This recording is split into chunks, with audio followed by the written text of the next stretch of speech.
Good afternoon, everyone. Intro to today's video will be a 1986 Mustang, where we have come, or a little bit about it anyway. It has been brutally cold this morning. It's warming up a little bit now, but it is still very, very cold. Anyhow, 1986 Ford Mustang GT. It came out from a farm field under a pine tree, white pine, with more sap on it than you could possibly imagine. White pine is very notorious for sap. This has a stock bottom end 302 in it, which I bought off a guy that went to a stroker engine. It was either a 347 or a 408. I can't remember which one he went with, but he wanted to go quite a bit faster. This is a 302 with a B cam in it. The heads I bought out of a junkyard. They're GT40P heads that I did all the work on.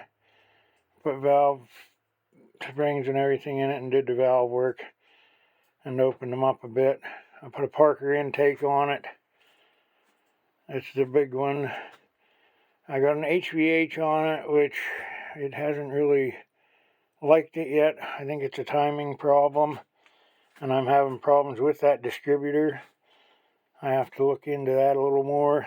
I want to switch to an MSD box, which I have one for this. But other than that, it's virtually stock. Cast heads, the whole 9 yards. This car, it has a T5 in it, stock clutch. I really don't recommend the stock clutch. I think it's about bad, but it's been 7 years. The car is not gutted in any way, shape, or form. I will not do that to it. The dash is a nightmare. It was rotted from sitting, I don't know how long it actually sat before I obtained it, but it took a while to clean the interior up, but it did clean up fairly nice. I enjoy it. I love it. I don't have license on it right now, but that will be in the future. I want to put license on it. Hillborn hood scoop. I did the hole in the hood. Haven't finished it yet. It's on the list. The list grows. It's got well drag lights on it.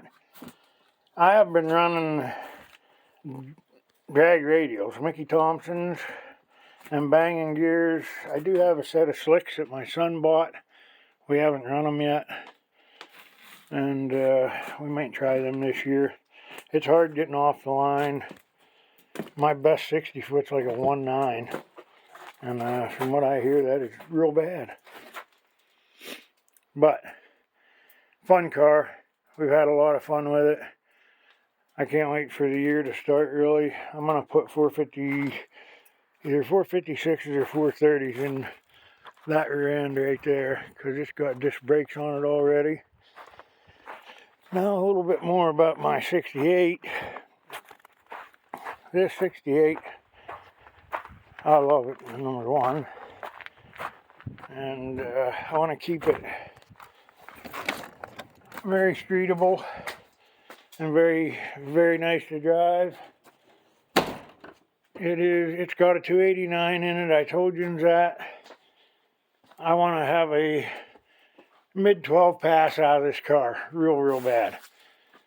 And I'm not sure the exact direction to point in to do that, but I want it out of that 289. The engine needs some work. I had a camera down in there. There's definitely scarring, but I am going to put these heads on.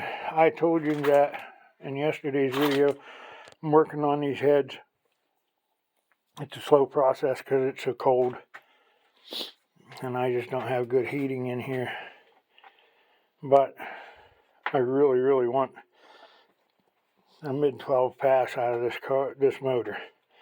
I do know that the converter will be an issue. I have a couple of different cam options.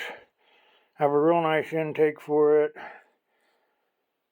I have quite a bit of stuff that I've purchased over the years. It's all used, but still nice, works good. Needs cleaned up a bit. The car itself, I just love the car. It has been one of my dreams. Fortunate enough to be able to make it happen a little bit. Other than the birds having a field day in here. I don't know how they get in here, but they're in here having a field day. I might have to come in with a BB gun or a slingshot. This has the old vinyl roof on it. There are some bubbles under this. I'm afraid that's rust. I do not know. That's the only spot that it's there. Right above the driver's side door. And I love these vinyl roofs. I love the look of them. And it cleans up really, really nice. I started cleaning it and it's coming real nice and clean. And the rest of the car has been shining up nice. I think there was some body work done to this. I do not know exactly how to tell. I've had guys stop by to look at it, and they think that it has had some. I don't know if you can see. It doesn't really look like that was ever messed with, to me. But I do not know how to tell that stuff. I gotta do some work on the trim. These little pieces that they clip on to, they are decayed. I'm pretty sure that I can get that off of CJ Pony Parts. I think they have absolutely everything you could ever imagine for these cars. You could probably build one right out of the catalog. But this is a work in progress. It is going to take some time, but it'll be enjoyable. The exhaust on this car is so tiny. It's hard to believe, actually. That's got to be like 1.5 inches, maybe 1 3/4 pipe. I doubt that it's 1 3/4. But I did not measure it. Should. But I have all 2.5-inch stuff to put on it and long tube headers, which I cannot wait to get it on there. But all that being said, that'll probably do it for today's video. I just wanted to go over this a little bit more. And that 86 out there, I'm going to probably stay about where it is. My buddy that I race with all the time, he's up against it like me as far as what we can afford to do for next year. So I do not want to jump ahead of him. I have stuff that would put me quite a bit ahead of him, and I just don't want to go that direction. Because it's just so much fun with the cars being so close to being side by side most of the time. But alrighty, I am going to sign off now. Thank you for watching. And hello to everyone who said hello to me. I do not know how to turn the camera around, or I would have done that already. Alright, catch you in the next one.